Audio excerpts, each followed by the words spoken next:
Then we took care of the outside. You know, the front of the church, if you don't remember, there were 3 steps going. I don't know what they did in the olden days with caskets and everything. People evidently had good kidneys and everything else better than we do. You know, but they had steps. So we leveled off the steps and put in slate, put it around to make the entrance way good.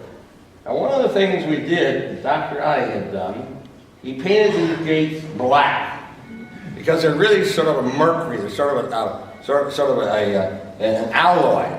If you took that off, they'd be shiny silver. And you took that off, and they wouldn't be there next day. I guarantee you. We put in an elevator. People had not been upstairs for 20 years here at Historic Trinity, or downstairs. And we argued about where to put the elevator and where not to put it. Finally, I said, why don't we just dig a hole? So we dug a hole in the back. Nobody opened the door. Nobody. Man, as soon as it was done, everybody was using it. Even good old Stan Cresy. Remember Stan Cresy? He was here in a wheelchair one day. And as a Stan, he was always giving me checks for the church and that. And always in the back of his check, he signed Stan Cresy to the glory of God. So I was telling him about wanting to build this elevator. You know, just Santa to the office.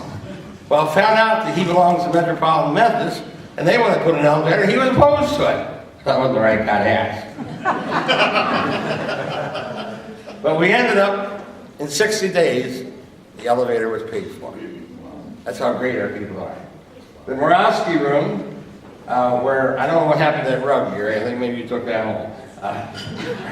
Well, we refurbished the Marowske room. That's sort of a gathering place for all kinds of different things like that. The organ took a lot of, look at that, all that hash wire. Man, I hope he knows what he's doing, because I sure wouldn't. And all the pipes. Oh, there's pipes and pipes and pipes up there around. Next thing we did was take care of the windows. First of all, we had the Stroh's was built around us. I don't remember, but Stroh's building was built right up to us over here.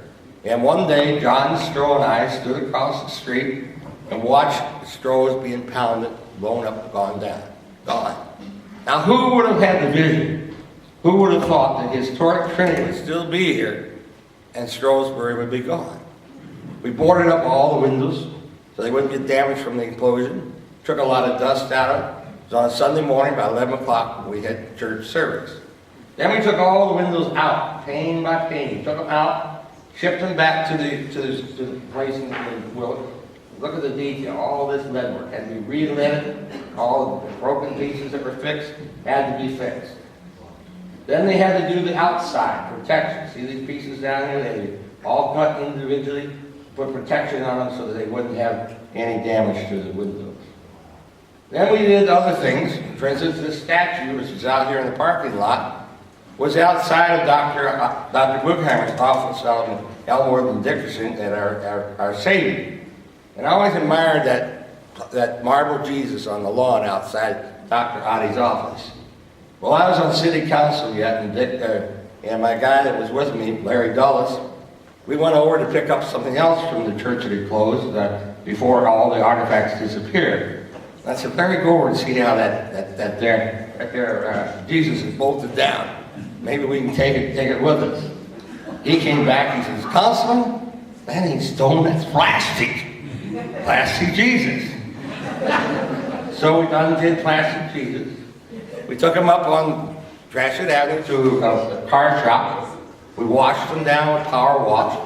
I called Iacocca. Iacocca was my buddy at Chrysler, and they put in the paint shop up there on Jefferson Avenue. Iacocca put white car paint on it, and we put plastic Jesus on the wall. And every day people come back to Thai, particularly Hispanics, and cross themselves and say a little prayer. Another thing we gained from them was this mural. See this mural back here in the back end? That was all in Our Savior.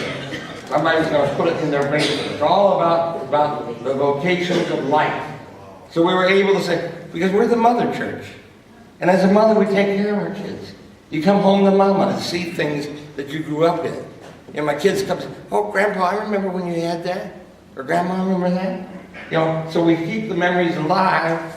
I tried to talk shop when he closed 42 churches and Catholic churches in the city to put things up in the cathedral.